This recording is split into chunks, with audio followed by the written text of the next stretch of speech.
Michelle Prince, founder and CEO of Performance Publishing Group, making a difference one story at a time. We'll be shining the light on successful founders, entrepreneurs, business owners, and leaders that are getting results and making a difference. We'll talk about how they built their businesses, are creating movements, and leveraging the power of authority in their own lives. Be sure to stick around to the end of the show, and we'll reveal how you can be our next guest. Let's get started.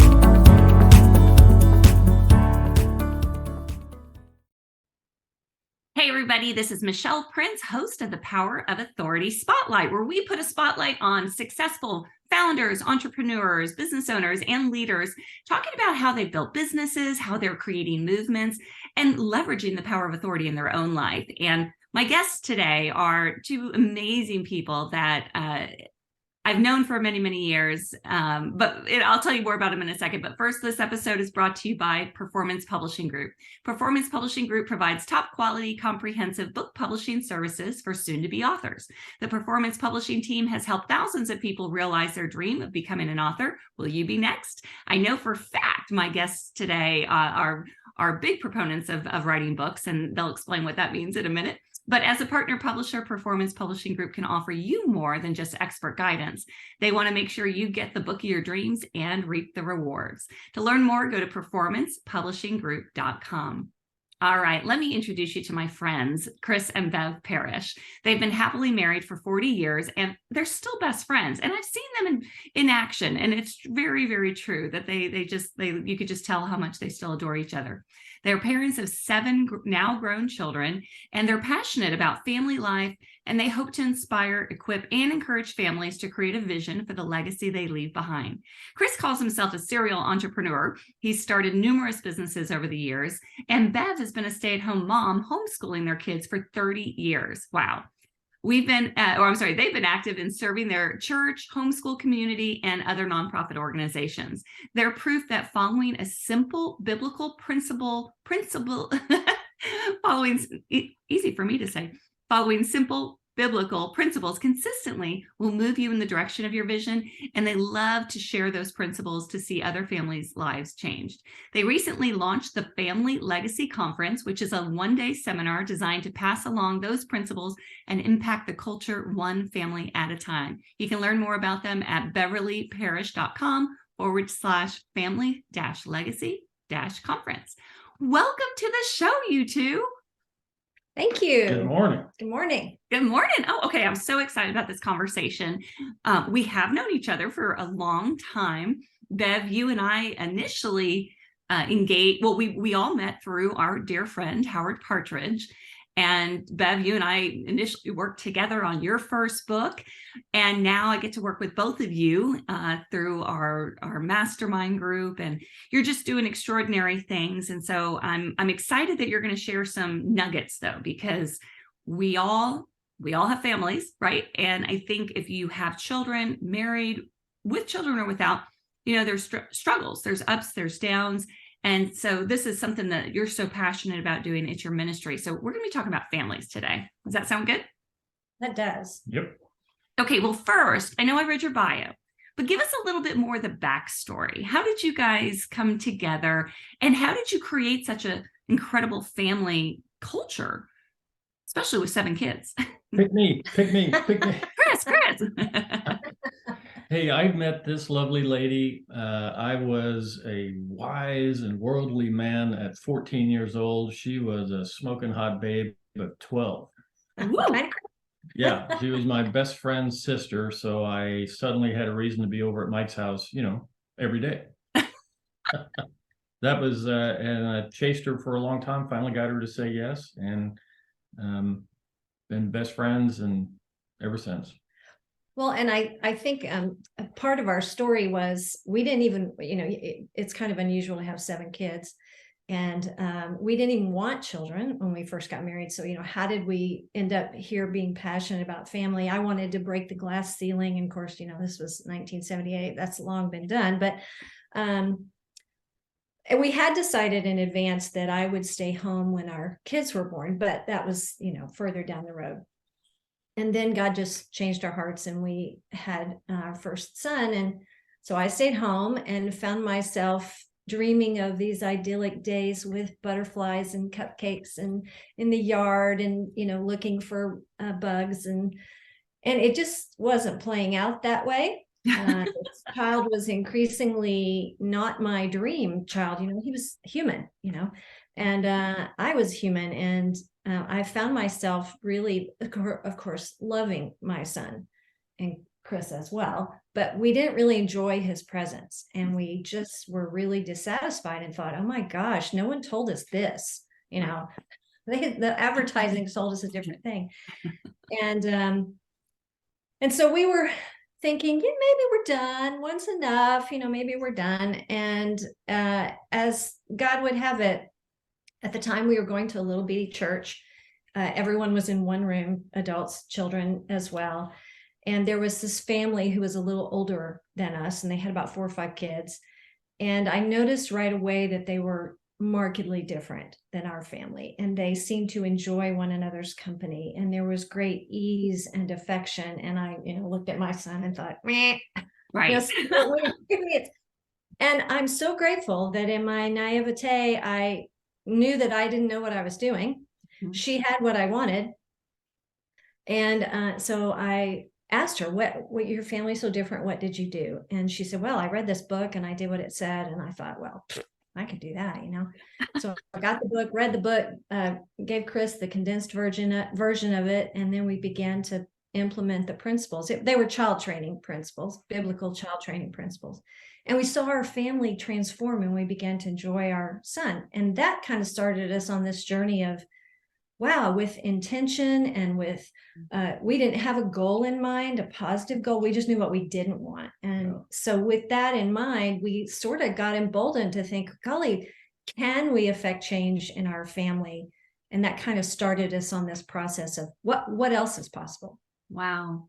Well, and especially, oh, go ahead, Chris. It really was a journey. I didn't know what I wanted, but I sure knew what I didn't want. And that said, I loved my son, but man, I did not like him very much. I was convinced we were one and done. This is parenting. No, thank you. Yeah. And as Bev said, fast forward, we put some things in place, and it really did change the trajectory of our lives and that of our family. Wow. Well, let's talk about what some of those things are, because I know there are people listening who are either in the thick of it right now and feeling the exact same way. It is always harder. I remember actually. So, everybody has kids that are different, right? And my 2 kids were night and day, but my more challenging personality was my firstborn. And so that was all I knew. And so, but then my second one came, he was a little bit easier.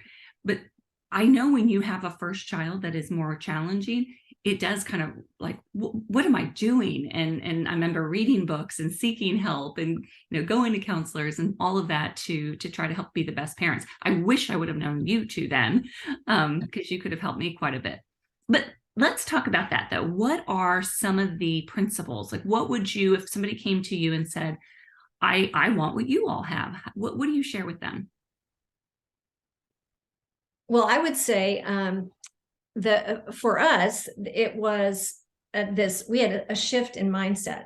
Mm-hmm. So because of the work I do with dyslexic kids, because I speak at homeschool conferences, I talk to a lot of families, and consistently they say to me what we thought ourselves, which is, what is wrong with my child? Mm-hmm. And we have to shift our paradigm. It's not the child. I mean, we come from a biblical worldview, which is that we're all sinners, mm-hmm. myself, my children, all of us, and we want our own way. And I thought if I was nice to my child, if I created this idyllic environment, he would respond with love and adoration and obedience. And we see, in the Bible, the very first story, that isn't what happens. Yeah. So we had to shift our mindset that it wasn't him. He's the problem because he's a sinful creature, but it was our job to teach him proactively what was acceptable. It's no different than, when you have a job, you start on a new job, your boss details your job description, tells you how to please him, what will get you a raise, what will get you promoted, instead of just letting you go and say, nope, that's not it. Nope, that's not it. No. And, it's like, how am I supposed to succeed? So the number one principle was to think in terms of proactively teaching our kids what it is that we want instead of just correcting everything. And we didn't know anything about that. You wisely sought out information. I had read prior to Ben's birth, I had read books about pregnancy and nursing and all that kind of stuff. I hadn't read anything about parenting. And I guess we thought, well, we conceived this child, we birthed this child, how hard can it be? Out. Yeah, yes, someone parented us, we were children, what more could you ask? And so in all honesty, we were not equipped. And sadly, in our instant culture now, we're like, I even see on YouTube, no longer is it a 20-minute video, it's now this 30-second, whatever they call it, and you cannot impart parenting principles in little sound bites and tweets and even blogs. There's if you want to parent in a biblical manner, you have to study. So that's the first thing is, it becomes a lifestyle. Yeah.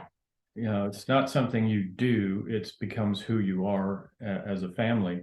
And that's the dad's role as head of the family, is to help create and protect that vision, if you will. We spent, once we got started and our family was growing, we had the child training part, pretty well in place. Yeah. And we had that peace, and that it was this fragrant aroma in the house, if you will. And we began to wonder, what is, there's got to be more to this than this Monday through Friday routine. And I see families struggling with this all the time, where, the kids are just unhappy and whining and fussing, and there's stress and anxiety and strife everywhere. And, you see a kid throw himself on the ground at Walmart and pitch a fit, and everybody ignores it like it's not even happening, or in a restaurant. And families, that's their life, and it should not be that way. It doesn't have to be that way. And that's what we're passionate about, is restoring that fragrant aroma that's supposed to be there in the house. And frankly, that begins with the dad. He's the head. He's the one who learns to say no to things. You don't have to be out every night of the week doing something and then spending all day Saturday at every soccer game, Little League baseball, whatever, and everybody's exhausted come Sunday, and it all starts again Monday. It doesn't have to be that way. That's actually something you just said is really important, because and I think we were guilty of this with our own boys, but that over scheduling, because they want to be involved in every sport, or their neighbor down the street is on the football team, or, whatever it is, soccer team. And I do see that. And I remember experiencing that when you're just so exhausted from going and going and going and going. And that's usually when those fuses, are short, and, you lose your temper, they lose their temper. And then, like you said, then you're not enjoying each other. And I know there were years, I definitely could say we were guilty of that. And it's not that those are bad things. The question is, are these good things, evil things? No, of course not. It's just, is this the best use of our time? Is this in line with our vision for the family and what we want? And, we're producing, in homeschooling, and this is not about homeschooling, in any educational setting, the academics are the easy part. Yes.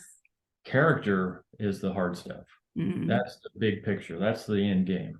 And that's what we were focused on. Well, tell about how the creating a vision was what helped us to determine, are we going to go to every soccer game on Saturday and all that stuff? Once we, as I said, once we had, I don't know how many kids, 3 kids at the time, I guess. We lost count. I can't remember their names anyway. But we started, I'm kind of a vision guy anyway. I don't do details with a 10-foot pole. I think way ahead. Yes. But I was wondering, okay, why I love this woman. We got married, and the natural order of things, you start to have kids, and okay, I get that. But what is this really all about? What are we doing here? Or is this just this Monday through Friday gig that we grind through for the next 18 years and go, whew, boy, glad that's over. Had to be more to that. And so we began to craft a vision for our family. that really detailed what we were about, not like in the business context of, okay, this quarter we're going to do this and this and this and that, Right. but really long range pictures. What do we want? What's our legacy going to be? Yes. What it's all about. And so we began to set out and try to define that. And it took us, honestly, a couple of years to get it on paper. There was a lot of stuff rattling around in my head. Yes. And it's not like we worked on it every day, but there was this gnawing thing down inside of us to identify who we were, what this was all about. The Heidelberg Catechism says the chief end of man is to glorify God and enjoy him forever. If you could paraphrase that and say the chief end of the family is to glorify God and enjoy him forever. So how do we put that in place as a family? And that began our journey to create a vision. And what's so amazing to me is, in those years, you had no idea that gnawing, that you knew that you had to do something about this and create that vision for your family would be a part of your bigger purpose, which is really equipping and inspiring and, helping these other families to do the same thing. And one of the ways I know you're doing that is through a family legacy conference. Can we talk about that and what all happens when you bring families together and you instill some of these principles into other families? Yeah. Well, it was, this has been something that's been on our heart for years, actually. And Bev and I, so at that early stage in our lives, we were creating a vision for the family and what we were supposed to do and directions we were going to go. Oh, and let me address something Bev said earlier, and that is that vision helped make our decisions about the use of our time. Is dragging 6 boys to every different sporting event out there, is that in line with what we want as a family? The answer was no. Yeah. So let's pick 1 or 2, and that's what we all do as a herd, right? We're going to do those things because it's frankly it's easier on mom and dad, and it helps promote peace. But to the conference, it's been something on our heart for a long time. And here we are now at a new season in life. All the kids are gone, of course, except for Hannah. We have an adult daughter with Down syndrome. She's with us. But so we are in a new season of life, and it's our turn basically to pay it forward. And that's what we aspire to do. So the conference we put together, it's sort of a 50,000 foot view. It's a high level, one day, 10 to 4-ish, just broaching the subject for some people, to give them things to think about. But our goal was to save other families time. We stumbled into answers, and in retrospect, see, okay, this is vital, and so our heart was to share that with younger families so they could skip some of the potholes that we fell into, and condense it into a one-day conference. So we just did this, our first one. And we discussed issues like headship, because sadly in this culture and even in the Christian community, that there's a lot of confusion about what that means. And so we talk about headship and followship, I guess, for the gals. What that looks like. And one of the kind of interesting things that we do is we have a family vision workbooks. And because our experience was we didn't know what we wanted, we just knew what we didn't want. But reacting is not always the best, wisest course to determine what it is you want. But the vision workbook is an evaluation process where we evaluate relationships in the family between husband and wife, between parents and children, between sibling and sibling. We evaluate the quality of the input that comes into our home. We evaluate our level of self mastery. And I've lost the fourth one. Oh, it'll come to me. Anyhow, it's a written workbook. And we ask the parents to evaluate 1 to 4. 4 is excellent, 1 is poor. How am I doing in these areas? And we just propose questions for them. Do I know my spouse's love language? Am I speaking my spouse's love language? Do I respect and acknowledge their gifts where they're different than me? And so we just kind of compiled tickler questions to get people thinking. And then we give them time to create a mind map. Put your name in the middle. And you brought this back to our minds. Put your name in the middle, and you write off there, what kinds of things are we wanting to see in our family, and then expand on those spokes. And so it's a concrete exercise for them to put their thoughts on paper. And I think one of the things that we hope to do is to give people permission to say what we say. Every time we say, I loved my child, but I didn't like my child, people go, oh, like, oh my gosh, how could you say that? But we're just saying what everyone else is thinking. Sure, Of course sure. I love them, but I want to like them anyhow. So we talk about, we evaluate where we are to see if that triggers some ideas about where we want to go. We talk about the husband and wife relationship being the primary relationship, because our culture tells us that the children are the primary relationship, and that's not God's design.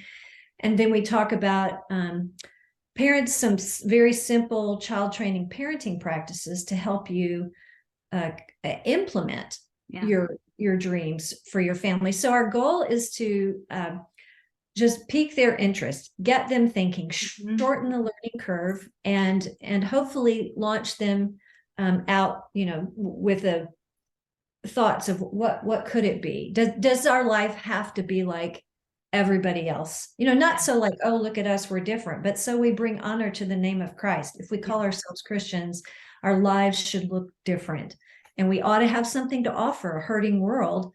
But and they, just like I saw that family and I thought, wow, that's so nice. I want that. And that's what we hope to pass along. Yeah, if we look just like the world around us, we offer the world nothing. Oh, that's so good. That's so true. And some of the things you said, I mean, my gosh, that assessment, wow. Like I said, I wish I had something like that when my kids were young, but what an incredible gift that you could bring. I mean, I know you're here in Texas, so I know your conference, you did it for your local community. I see this being something that could expand all over, especially through the churches. Any churches or pastors listening, this content needs to come into the church and equip and train the families, because it's just so important. And something else you said, Bev, nobody talks about it. Nobody wants to talk about the issues that they have with their family. Nobody, and a lot of times issues get blamed on the child, through teachers or whatever else. But really, it's just that the nucleus, maybe there's something not solid there. So, well, I think we have bought into the experts instead of, and that's why I said in the beginning, we have to acknowledge that we're all sinful creatures. And so sometimes our behavior is a result of sin, but the cultural experts tell us it's a pathology, and here's the medication for it. Well, no, I'm not saying that there's not a need for that sometimes, but first we have to ask ourselves, if this is between me and God, how do I need to, remedy that situation? And, the underlying premise in the conference basically is that in the absence of a biblical conviction, we go the way of culture. Every time. In the absence of a biblical conviction, we go the way of culture. We start listening to the influencers on social media. We watch stuff on TV, and whatever is out there, we think, that's the answer, because we don't have a biblical conviction. That vision part is so huge. I mean, just because, and I don't even know that people are intentionally not, but when you are going so quickly in life and you don't have that guiding light or that star, to kind of, like, for you to sit down and say, yeah, we don't need to be on a soccer field all weekend with all of our kids is huge. So getting into families in the early years, I think is so critical to help them with that, creating that. And that's what this conference is all about, right? And one of our hopes with the conference is to create a sense of community. This is all very familiar to us, right? Yeah. Because we were on the outside most of our lives. Not that our friends didn't have wonderful families. That's not what we're saying. But the fact that we had these written goals, that we said no to a lot of things. We said no to a lot of things that the church wanted us to volunteer our time for, because we were young and energetic. And they're like, oh, could you lead Bible study? Could you do vacation Bible school? Could you? And Chris would say, thank you, no. We have our hands full. This is our primary importance right now, is our family. And then, what's left is what's left. But my point is, it was lonely. It was hard sometimes to make those decisions. Thankfully, Chris is really adept at saying thank you, no. But so part of what we want to create with these conferences is, especially if they're held, if a church sponsors us and invites their families for us to serve with this information, is a sense of community and other like-minded families. And even if you don't, you never, get a written thing you hang in your bathroom like ours. Even if you never do that, if you just begin the process, you're better off than you were before. And the conference provides the community of knowing that you're not alone. There are other parents, because certainly if you adopt biblical principles for your family, you're standing in direct opposition to culture. But sometimes even in your church you are. And so it's just nice to know that even within your church there are like-minded families. Yes. Because it can be lonely, and you need that support. For sure. And there's no two people that I can think of that are better equipped to do this than the two of you. And I know I've had an opportunity to get to know you better than some, but you guys are just such an inspiration. And, even your marriage is so strong, and you really do provide so much influence without even knowing it, probably, of what can be possible in a family. So I just love what you're doing. How can people learn more about the conference? How can they reach out to you to invite you to come into their churches or communities? What's the best way? The best place is my website, beverlyparrish.com. There's a contact button, and they can at beverlyparrish.com/family-legacy-conference. I think you have this in your notes. Yes. There was specific information about this conference that we just had, details about what we covered and that kind of stuff. But they can contact me through our website. And as you alluded to, our goal is for churches to sponsor this and bring us in. So for example, our first one, we weren't able to provide childcare, which we really wanted to. The facility where we were having it, we just couldn't do it. But that's a big deal, is offering young families childcare on site at no extra charge. And so that would alleviate the burden of some families, which is, like I said, one of the reasons we want, we'd love to bring this to churches. Yes, for sure.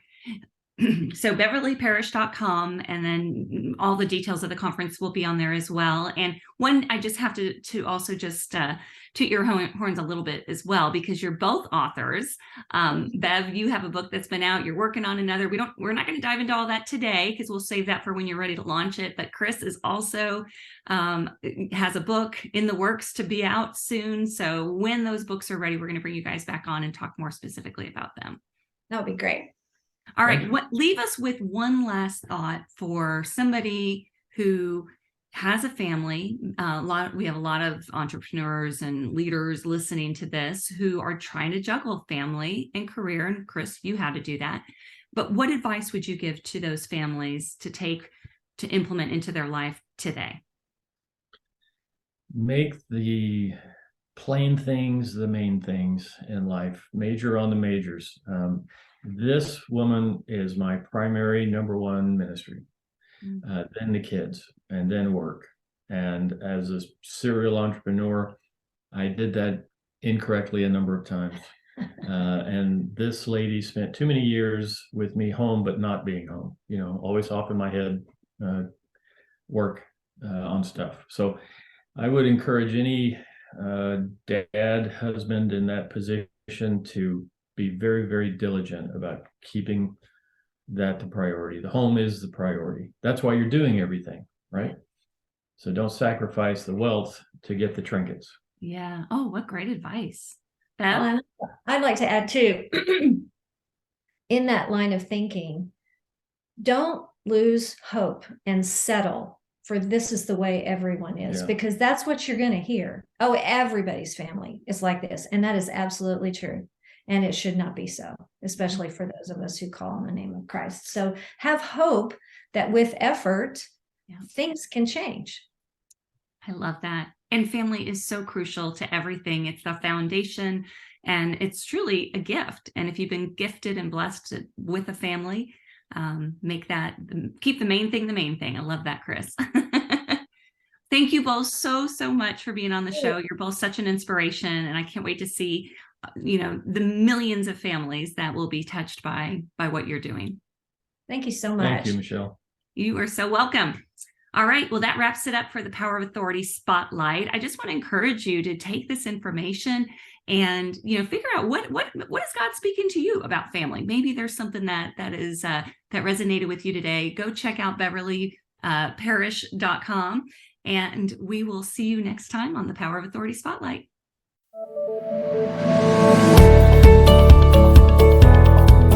Welcome to the Power of Authority Spotlight. I'm your host, Michelle Prince, founder and CEO of Performance Publishing Group, making a difference one story at a time.